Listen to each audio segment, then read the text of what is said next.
فمن ابتغى وراء ذلك فأولئك هم العادون কিন্তু নিজের বৈধ স্ত্রী ছাড়া অন্য নারীকে যারা কামনা করবে, বিয়ের আগে যারা প্রেম করবে, বিয়ের আগে যারা রিলেশন করবে, আন যিকরিল্লাহ, আল্লাহর গোটা কোরআনটাই তো জিকির, ঠিক না?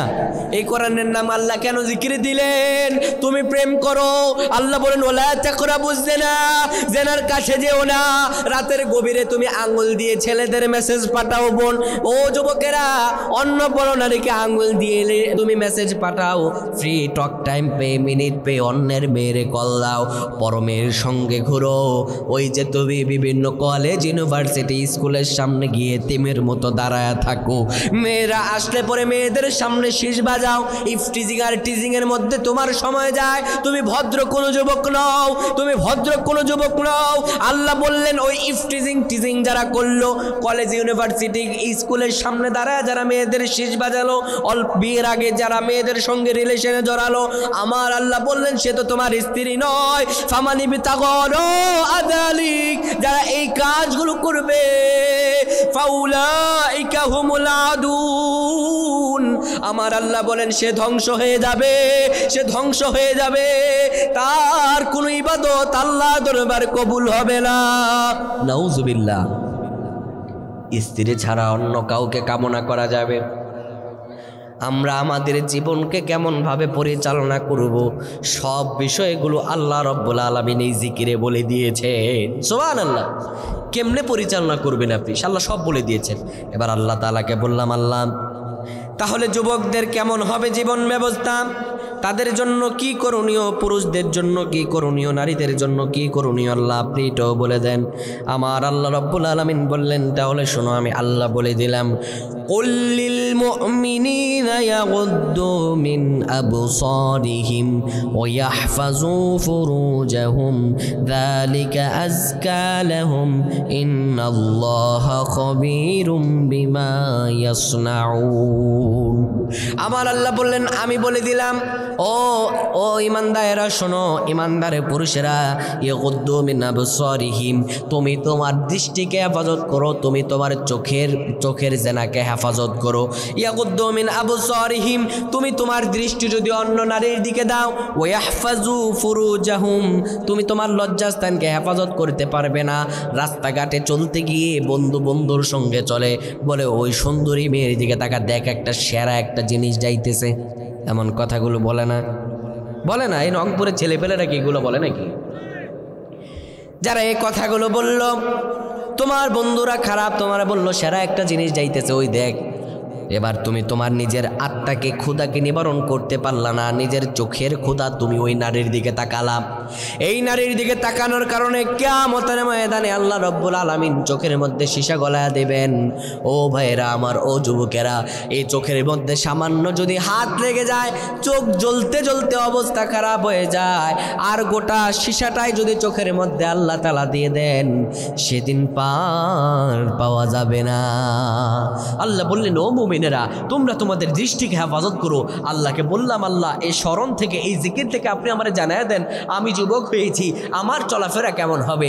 আল্লাহ বললেন, দৃষ্টিকে হেফাজত করো, পরনারীর দিকে তাকায়ও না, পরনারীর ইফটিজিং কইরো না, অন্যের মেয়ের পিছনে শীষ বাজায়ও না।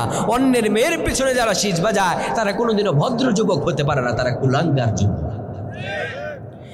এরপর আল্লাহ বলেন, ওয়াহফাজুনা ফুরুজাহুম ওয়া ইয়াহফাজু ফুরুজাহুম, তোমরা তোমাদের লজ্জাস্থানগুলো হেফাজত করো। যালিকা আযকা লাহুম, তোমরা যা কিছুই করো, ইন্নাল্লাহা খাবীরুম বিমা ইয়াসনাউন, আল্লাহ খবর রাখেন এবং আমার আল্লাহ জানেন। সুবহানাল্লাহ। এরপরে আল্লাহকে বললাম, এই যে আমার বোনেরা, মহিলারা প্রশ্ন করলো, আল্লাহ তাহলে আমরা কি করব, আমাদের করণীয় কি?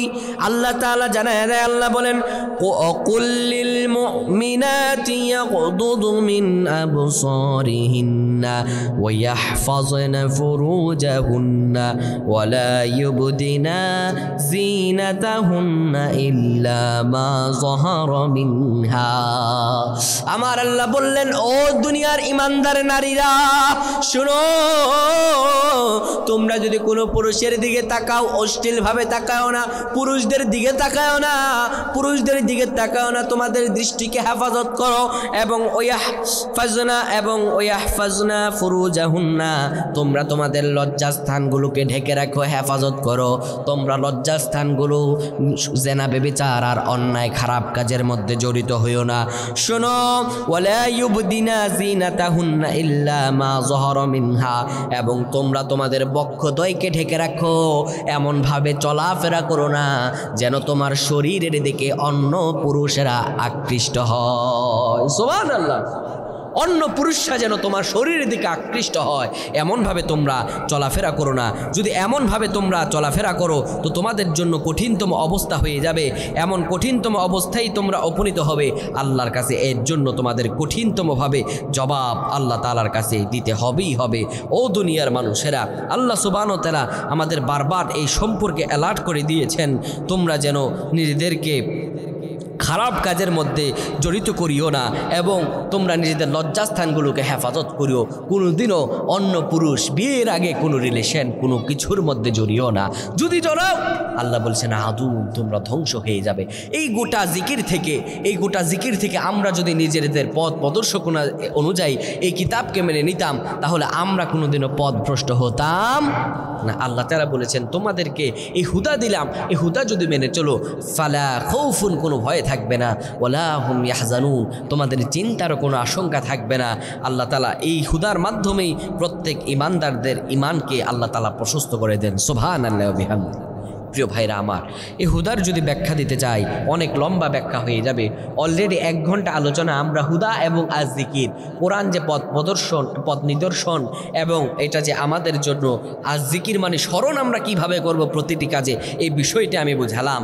পরিশেষে এখন আমি রমজান নিয়ে কিছু কথা বলে আমি মোনাজাতের দিকে যেতে চাই। এখন রমজান নিয়ে যে কথাটি আমি আপনাদেরকে জানাবো, আল্লাহ তাআলা কেন আমাদেরকে রমজান দিলেন জানা দরকার আছে না নাই? কেন আমাদেরকে রমজান দিলেন? আল্লাহ সুবহানাহু ওয়া তাআলাকে যদি প্রশ্ন করেন, আল্লাহ তাআলা বলেন ইয়া আইয়ুহাল্লাযীনা আমানু কুতিবা আলাইকুমুস সিয়াম কামা কুতিবা আলাল্লাযীনা মিন ক্বাবলিকুম লাআল্লাকুম তাত্তাকুন। আল্লাহু আকবার। আমার আল্লাহ রাব্বুল আলামিন বলেন, ও দুনিয়ার মানুষেরা, ঈমান এনেছে যারা, কুতিবা আলাইকুমুস সিয়াম, তোমাদের উপর রমজানের রোজাকে ফরজ করা হয়েছে, কামা কুতিবা আলাল্লাযীনা মিন ক্বাবলিকুম, যেমনি করে তোমাদের পূর্ববর্তীগণের উপর ফরজ করা হয়েছিল। তো কি করব আল্লাহ রোজা দিয়ে? লাআল্লাকুম তাত্তাকুন, যেন তোমরা এই রোজার মাধ্যমে নিজেদেরকে সংবরণ করতে পারো, যেন তোমরা এই রোজার মাধ্যমে তাকওয়া অর্জন করতে পারো। সুবহানাল্লাহি ওয়া বিহামদিহি। তাকওয়া কি? তাকওয়া এই শব্দটি এসেছে ইত্তাকুল্লাহ থেকে, মানে আল্লাহর ভয় থেকেই তাকওয়া। তাকওয়াবান বলা হয় তাদের যারা আল্লাহর ভয়ে নিজের কলবকে সংযত রাখে। তাকওয়া শব্দের শাব্দিক অর্থ হলো আল্লাহ ভীতি, আল্লাহ ভয়। পারিভাষিক হলো আল্লাহ যা হুকুম করেছেন তা পালন করা, যা নিষেধ করেছেন তা বর্জন করা। আব্দুল্লাহ ইবনে মাসউদ রাদিয়াল্লাহু তাআলা আনহু আশারায়ে মুবাশশারার একজন সাহাবী, তিনি বলেন, শোনো, দিনে রোজা রাখা আর রাত্রি জাগরণ করে নামাজ পড়া এই দুটোর আংশিক আমলের নাম তাকওয়া নয়। তাহলে তাকওয়া কি? তাকওয়া হলো আল্লাহ যা আদেশ করেছেন সব আদেশগুলো মেনে চলা এবং আল্লাহ যা নিষেধ করেছেন সেই নিষেধগুলোকে টোটালি বিরোধন করা। তাকওয়া হলো এমন একটি বিষয় যে বিষয়টি হলো গোটা একটি সরু পথ। মনোযোগ দিয়ে শোনেন, তাকওয়ার উদাহরণটা সংক্ষিপ্তভাবে বুঝিয়ে যায়।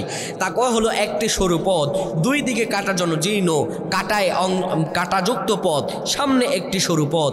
এই সরু পথ দিয়ে ইমানদাররা হেঁটে যাবে, ইমানদাররা এই তাকওয়ার পথ দিয়ে হেঁটে যাবে। এই কাটা তার শরীরে রাখবে না, অর্থাৎ কাটাগুলো হলো গুনাহ, আর ইমানদারদের জন্য সরু পথ হলো তাদের জান্নাতে যাওয়ার পথ। তারা জান্নাতের পথে হেঁটে যাবে তাকওয়া নিয়ে, কিন্তু তার তাকওয়ার অনুসরণে এই গুনাহগুলো তার শরীরে লাগবে না। সুবহানাল্লাহ। এখন মানুষগুলো বলে, হুজুর একটু বন্ধু বান্ধবের সঙ্গে থাকলে একটু চিল করে আমরা সিগারেট খাই, একটু মদ খাই, একটু জুয়া খেলি, একটু দুষ্টামি ফাজলামি করি, এতে খারাপ কি? ওরে ভাই, এটাই খারাপ। আল্লাহ বললেন তাকওয়া বান্দা হবে বাইং মাছের মতো। বাইং মাছ চিনেন আপনারা? বাইং মাছ কোথায় থাকে? কাদায়। মাশাআল্লাহ। বাইং মাছ কোথায় থাকে? আচ্ছা, বাইং মাছ যখন তোলা হয় বাইং মাছের শরীরে কাদা থাকে? সুবহানাল্লাহ। আল্লাহ রাব্বুল আলামিন তাকওয়ার উদাহরণ এইভাবে দেন, মুমিনরা যারা তাকওয়া অবলম্বন করবে তারা সমাজে থাকবে ঠিকই, সমাজের পাপাচারগুলো তাদের শরীরে লাগবে না, সমাজের পাপাচার আর জুলুমগুলো তাদের শরীরে লাগবে না। তারা পাপাচারকে বর্জন করবে, পাপাচারগুলো তাদেরকে আক্রমণ করতে পারবে না। ইমানদার ও মুমিনরা তারা টোটালি পাপাচারগুলো বর্জন করবে, সমাজে থাকবে ঠিকই। বাইং মাছ যেমন কাদার মধ্যে থেকে তাদের শরীরে কাদা লাগে না, তেমনি করে ইমানদাররা সমাজে থাকবে ঠিকই, সমাজের কোনো পাপাচারগুলো তাদের শরীরে লাগবে না। আস্তে কোন সুবহানাল্লাহ।